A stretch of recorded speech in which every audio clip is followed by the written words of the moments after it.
Good morning, everyone, and thank you for tuning in to the MCSC Morning Report. This will be our last segment this morning.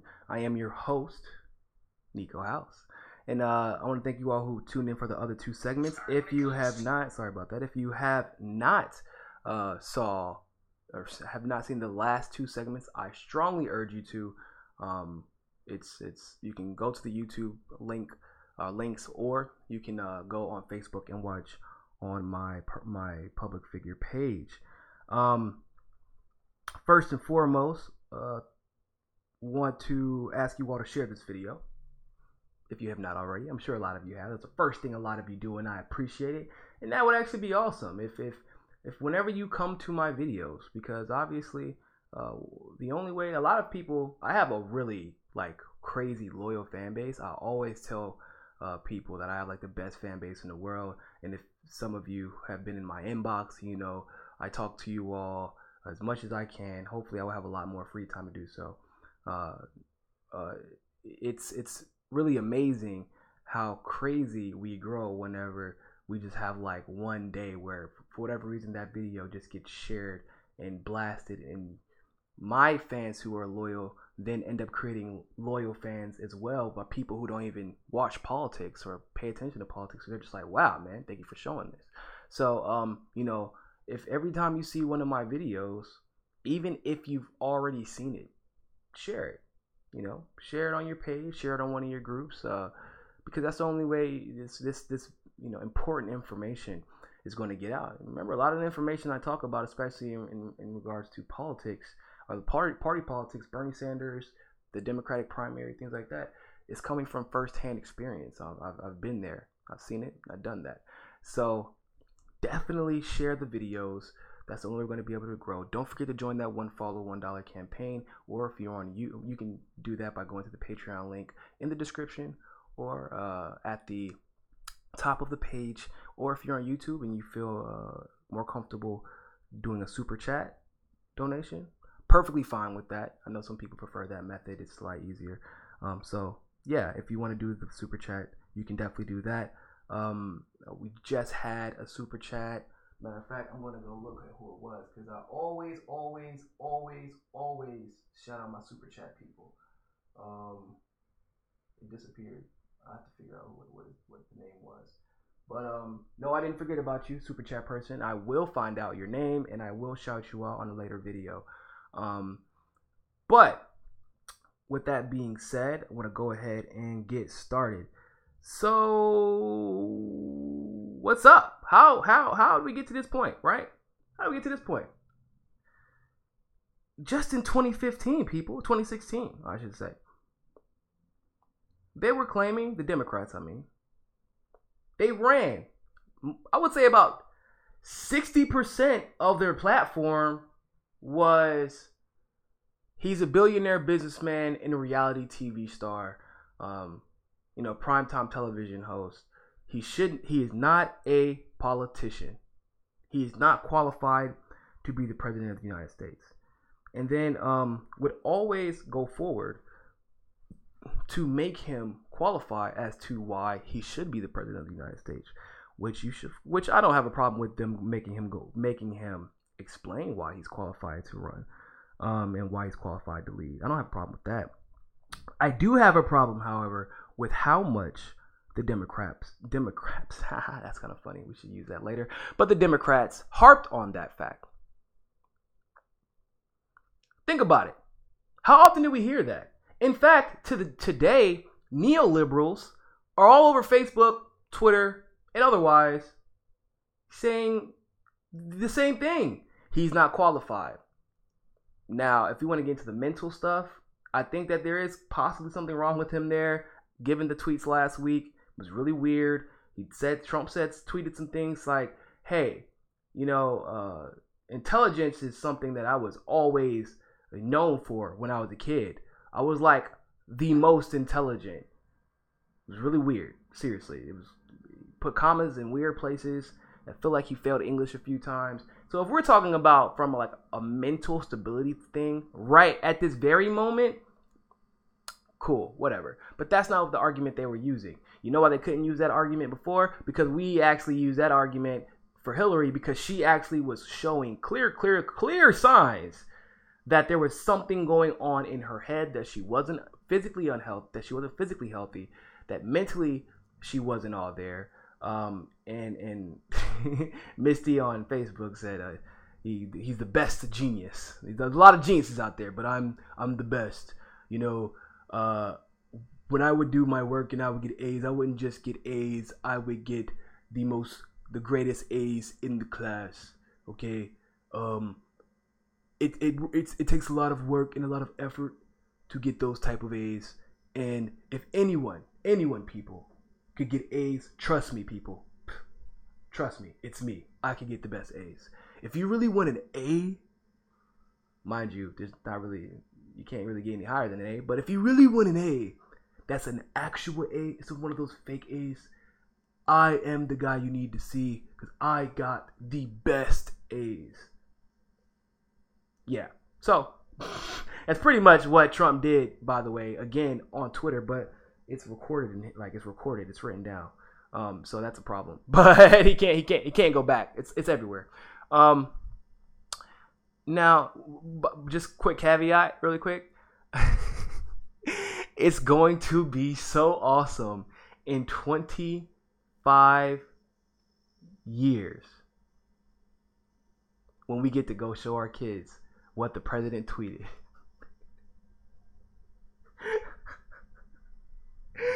You're going to be like, yo, baby, listen, don't ever let anybody tell you you can't be exactly what you want to be. Because our president wrote these tweets. It was considered widely popular. Don't ever let anybody tell you can't grow up to be the president. I thought it was a joke. I thought my mom was like exaggerating. You know, parents are supposed to say nice things. Parents are supposed to say nice things. But no, she was dead ass serious apparently. Anybody can be president. Literally. So, I digress. But yeah, like I was saying, so the argument that Democrats presented in the past was that Trump was a businessman, he's a TV star, he's not a president. Which those of us with sense agreed with. Even a lot of the celebrities. I'm not talking about the neoliberals. I'm talking about the Mark Ruffalo's, the Susan Sarandons of the world. Oh man, don't be mad at me. Don't be mad at me. I can't remember her name right now. And that's my baby too. Rosario Dawson. Whew. Damn, that was almost close. I got you. Don't worry about it, Rosario. I got you. But they felt the same way. Like, this is not a game. This is not a reality TV show. So, we get in 2018, right? But we've been hearing murmurs of this for quite some time. This isn't new to those of us who have been paying attention. For the fair weather political fans, they're like, oh, this is a great idea. How come we haven't thought of this before? Because you weren't paying attention. The Democrats have already been trying to incept this idea into the general public for quite some time through their little Now This Politics websites, through their Al Jazeera websites, you know, all the establishment, Facebook media, a little bit on Twitter, but they've been kind of like incepting that idea for quite some time. And so it really wasn't until the Golden Globe speech that people, and it ended up making a headline like, oh yeah, Trump will court Oprah 2020, or the White House will court a challenge from Oprah in 2020. After her speech, people were like, she should be president. I mean, even DFA, Democrats for America, tried to send out an email blast saying, would you want to see Oprah run for office, and then asked for a donation out of that. Like, they were serious. By the way, if you're on Facebook, no angry faces, only happy faces. When you do angry faces, it actually suppresses the video. It makes it so that it makes people think that I'm doing something crazy. So don't happy faces. If you love what I'm saying, press the love button. When you want to push the angry face, because it usually means you love what I'm saying, but you hate that I have to say it, press the love button. But it's been a couple of days now since the speech was given, and it's been like, what the hell? Why? Wait a minute. I thought in 2015 or 2016 it was a reality show, a primetime talk show host or a primetime reality TV show guy, a billionaire business person should not be president because they're not qualified. They spend all their time doing business in reality TV. You can't be spending that much time talking about foreign affairs, right? You can't be spending that much time talking about foreign affairs. It's common sense, I think. So, at that point, why are the Democrats and everyone else, even celebrities in some cases, now saying, wow, Oprah's speech was so inspirational. She should run for president. Hold the hell up. Like, let's just say maybe Oprah wasn't a billionaire. Don't you think we have to complete a few steps before we're talking about going for president? She gave a great speech that had absolutely nothing to do with politics, first of all. Nothing to do with politics whatsoever. But it did have to do with one type of politics. The politics of the neoliberal. Identity politics. Oh, wow. You see how she pulled on those heartstrings? You see how she got all those women all fired up? You see how she got all those black women and those black people all fired up? I bet black people will come out to vote for Oprah like they came out for Obama, which they would not, believe it or not. So there are a lot of black people who do not like Oprah. So just in case you didn't know. But she didn't even give a speech that demonstrated her aptitude politically. And yet, we are talking about Oprah in 2020. This is what we call a setup, people. That's what we call a setup. I'm going to go over a couple of examples, and hopefully you'll understand what I mean. So, at the Democratic National Convention, you will remember Cory Booker gave that same, almost identical feel-good speech. His is actually probably more inspirational than Oprah's was. That anybody can do it if you work hard. I came from that hard-working background. Look at me now. No one can tell me America isn't great. Blase, blah. Feel good, feel good, feel good, feel good, feel good, feel good. No policies. Don't talk about policies. Those are divisive. Policies are divisive. So you want to talk about feel-good stuff, the American dream. For some reason, Cory Booker was given like primetime exposure at the Democrat National Convention the moment his speech was over, because he had the longest speech up until that point outside of Bernie Sanders, who it went right after. I was like, he's going to try to run for office. All of a sudden, Cory Booker started popping up on all of your Facebooks. Remember that? All of a sudden, Cory Booker's face was everywhere. All of a sudden, Cory Booker says that some crimes possibly were committed at Standing Rock. What? Why is he... We don't need to report that Cory Booker thinks that there were possibly some crimes committed. We know Jill Stein was already there. We know Tulsi Gabbard was already there. We know there were politicians. John Mubaraka was already there. But yet they tried to push Cory Booker out there like he was revolutionary on the issue. Remember? He was all over your Facebook pages. And then he made the fatal mistake of voting against Bernie Sanders. Awkward. Can't do that. Not in the modern political atmosphere. You vote against Bernie Sanders, that's the end of your career. All of your political ambitions. You know, whenever Cory Booker, can you imagine, he was in class like, man, I can't wait to be the first black president. Didn't work out how he thought. So he was like, man, I can't wait to be the next black president.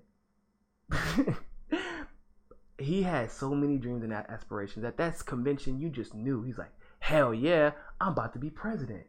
Oh my God, I can't believe it. The party's finally giving me my chance. And just like that, dreams are gone. So they had to find someone who was next up. Can't keep, he's gone, he's out. Who's next? Who's somebody who doesn't have that much of a political background in the Senate? because that's killing us. We need someone who's establishment but doesn't have that much of a political background on the national scale. So they got Kamala Harris. And remember, if y'all can, all over the news, y'all had no idea who that woman was or where she came from. She's just a senator out of nowhere. Because it really indeed came out of nowhere. They propped her up to be a senator. Because she's young, she's light-skinned, she's half black, half Southeast Asian. But she's just black enough. If you've noticed, you see the black people that the Democratic Party gives platforms to, you got to be fair-skinned. You can't be a threatening black. Because, believe it or not, many of the Democratic Party members wanted Michelle Obama to run. Because Michelle Obama was the brilliant speaker. Michelle Obama was the one who was known for working in politics before Barack Obama left human rights activism to join the Senate. Michelle Obama worked closely with the Illinois governor and the mayor of Chicago at the time. That was Michelle Obama's thing. She was the multimillionaire before Barack had even scratched $1 million. Before he became president, she was the multimillionaire. But for the same reasons that they would never allow Nina Turner, they would never allow Michelle Obama at that time. Now, because she's a superstar and everybody loves her, they would love for her to do it now. But they put Barack in because he got a pretty smile, you know. He's fair skinned. His name's a problem, but I think he speaks well enough that we can get past that. Probably what they were thinking. But same thing with Kamala Harris. They got another light skinned black person, just black enough to claim she's black. Established enough. She literally has no qualification. She is not good at anything she has ever done in politics, which I don't think they knew. All they knew is she does what we told her to do. She doesn't have a lot of national scale attention yet. It's going to be hard to find things on her. Let's try her next. They put her out there. Just black enough. Oh, black and a woman. Okay, that's two. Because this is a Democrat rating system. This isn't an actual rating system for people who are qualified. This is a Democratic rating system. So, just black enough. And she's a woman. And she's super young. She just became senator, so she hasn't made her war in Iraq-esque vote yet. Let's just throw her out there, see what happens. And they just kept pushing her and pushing her and pushing her. And then remember, she met with Hillary Clinton's donors right after they kept pushing her and pushing her and pushing her. You know what she was famous for saying? Trump is a bad president, people, on Twitter. That's what she got famous from. That's when they decided she was a good presidential candidate. Clearly, that is not ideally what you want to base presidential aspirations off of. And of course, as Cory Booker, Kamala Harris then got exposed. She wasn't qualified. She's not progressive. She's not going to align, like progressives are going to eat her alive. It turned out she was horrible on black issues. It turned out she's one of those people who are quote unquote tough on crime. She's one of those people who were for mandatory minimums before she later tried to pretend like she was never for it and like that she was fighting against it. But she forgets, we're not stupid. We have the internet. Like, it's not hard. California progressives exposed her fast. And then they tried, that right now they're still kind of like pitching Warren. They're still trying to pitch Kirsten Gillibrand, but she's just uninteresting. But if you see, the Democratic Party have done at least two things. They make sure that person is a minority. They make sure that they are controllable. And by controllable, I mean they've done enough that they're not bad people, or they're not they've done enough that we can trust that they're not going to be bad for our agenda and that they will fall in line, because we will blackmail them and make sure that we'll drop some information, drop some $700 jacket information, drop a $300,000 beach house information. Some of y'all know what I'm talking about. My Bernie people know. But it just drops some information if you don't play along. Now we get to Oprah. Oh, and the second thing, by the way, they make sure that you are a minority, unless you're Joe Biden, who's a vice president, which is a different discussion. But they make sure that you're a minority. So think about it. Like I said, we can go back from the beginning of the right after the elections. Cory Booker, black person, potentially gay. Kamala Harris, half black, half Southeast Asian, woman. Senator Warren, woman. Kirsten Gillibrand, woman. And now we are at Oprah, the black woman, if you will, in their minds, like how they portray her as. Now, people are like, well, no. Some people who aren't into politics probably are thinking, and this is strictly politically. We're not talking about her philanthropy. She's not establishment. How could she be an establishment politician? That doesn't make any sense. Oh, what do you mean? Ladies and gentlemen, Hollywood is like a cesspool of the Democratic establishment politics. That's where they get all their money from. That's where they hold their cocktails with their $1,000 tickets. Hillary loved hanging out in Hollywood. Harvey Weinstein was actually one of Hillary Clinton's biggest donors. Him and Hillary were really good friends. One of the guy who donated, he's like the largest donor to Barack Obama, was like one of the largest top 3 donors to Hillary Clinton. Now donated $20 million to the Young Turks. This guy's from Hollywood.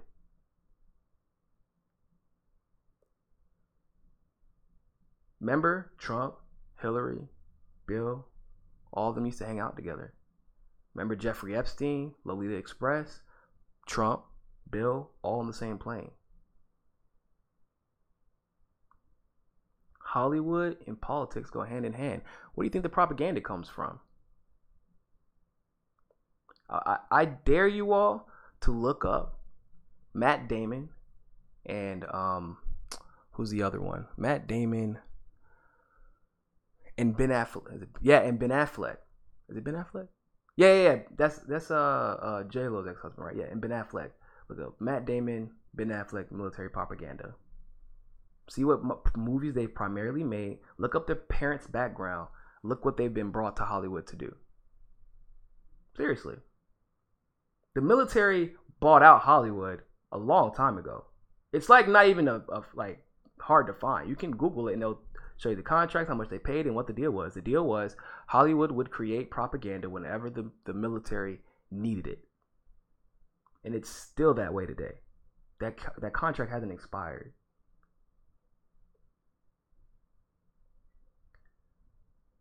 Now, for those of you who may think that Oprah is not an establishment,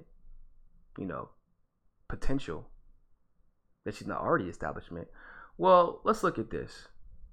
Oprah is like best friends with Harvey Weinstein. Best friends. For those of you who do not remember who Harvey Weinstein is, the guy, the major league producer, director, who was just excommunicated from Hollywood because of the women who have finally come out and accused him of rape.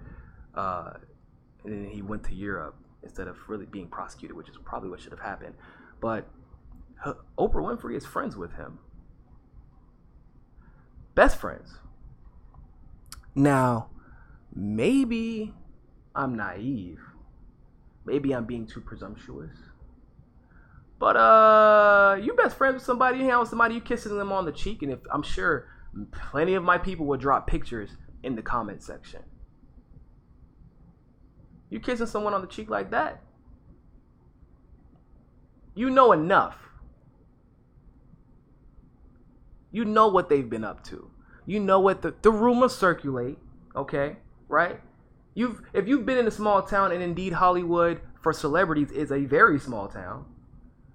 When you know that one guy, he's like, that dude's a little bit rapey. Every time we go to a party, he's with the drunkest girl at the party. Like, he always finds the drunkest woman at the party. He got a little bit rapey. That's what he becomes known for. Someone like myself does not become friends with the guy who's a little bit rapey. This was popular news amongst the Hollywood, the Hollywood elite. Dame Dash Damon Dash, for those of you who don't know, Stacey Dash's cousin, actually said that he had to slap Harvey Weinstein before, specifically because of how he had treated people in the past. He wouldn't go into details, but he's like, this dude is known. Everybody knew this, and everybody knew not to mess with him either. This is the kind of reputation this gentleman had. I don't even want to call him a gentleman. This scumbag had. And Oprah still was friends with him.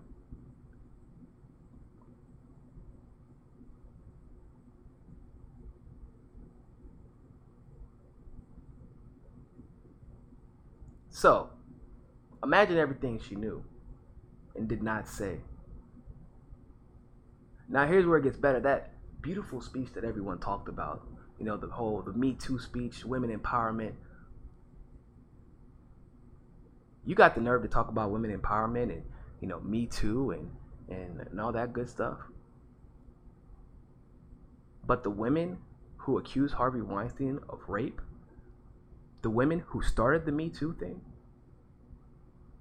they were uninvited from the Golden Globes. As she gave that speech, using a hashtag, a movement that they started.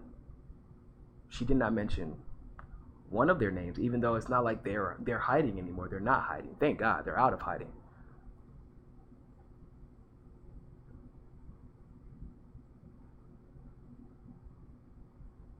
But once again, the fact that Oprah accepted this award and would not recuse,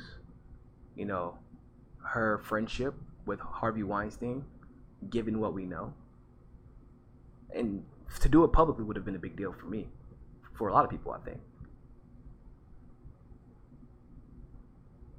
That says to me that you are at the very, very, very, very bare minimum willing to play ball. And that you, at the very bare minimum, are all talk. Why haven't you given these women a platform?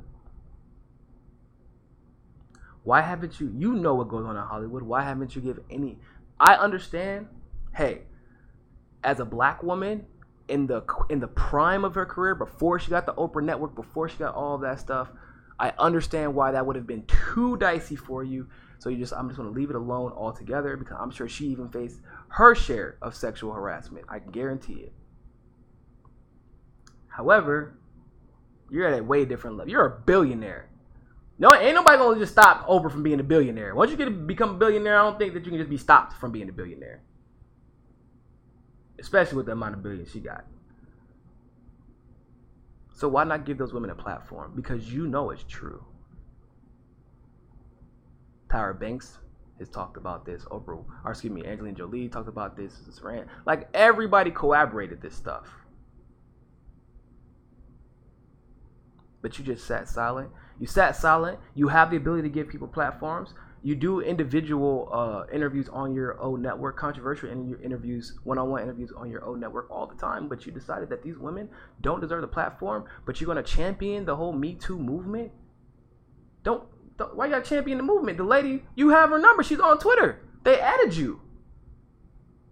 People, they know who they are.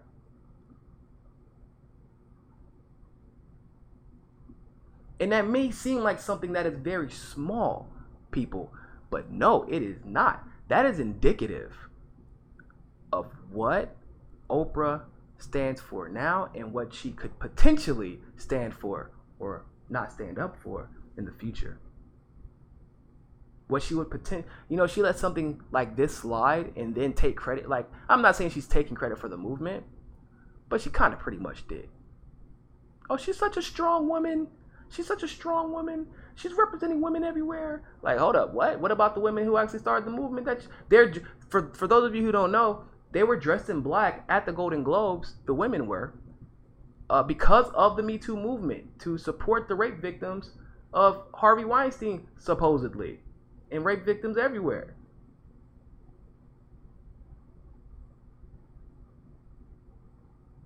So it wasn't like it was like a mystery. But the actual rape victims were uninvited. because of who they messed with. But Oprah wore black too, as you could tell, which is not like uncharacteristic of her, but it was given her speech, we can kind of deduce that it was because of the same reason that everyone else was wearing black. Now,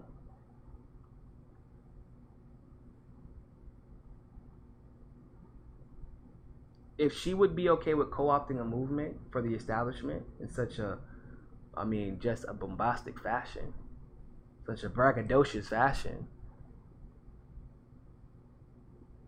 imagine what she would do when she becomes president. Imagine what she would say to get to the presidency, because Oprah's not a loser. That is for damn sure. She don't lose. She doesn't love the type of person that would take losing well, let alone losing to Trump. She don't care if he's a white guy, a Republican or not. Imagine all the interests that she would have to please to get elected. Imagine all the interests that she would have to maintain relationships and networks with, positive relationships with, to keep her O network after she becomes president, to not upset her endorsements, to not upset, her sponsors, to not upset certain demographics of her fan base. You think she's going to talk about election fraud? You think she's going to talk about the electronic voting? You think she's going to talk about ranked choice voting and how corrupt our voting system is in general? You think she's going to get rid of party politics? The answer to that is no. Why? Because she's a billionaire businesswoman TV star who is entangled in special interests and personal investments that she is not going to lose for anybody. Oprah going to be here till she's 150 years old. That money, she's not trying to lose any of that money. Seriously. So, the hypocrisy of the Democrats, granted, we see it all the time, but now we're seeing it even on a more pop culture mainstream level. They're literally making the same argument that in 2016, or the opposite, I should say. They're making the total opposite of the argument that they made in 2016, using that as a reason to that Oprah should run.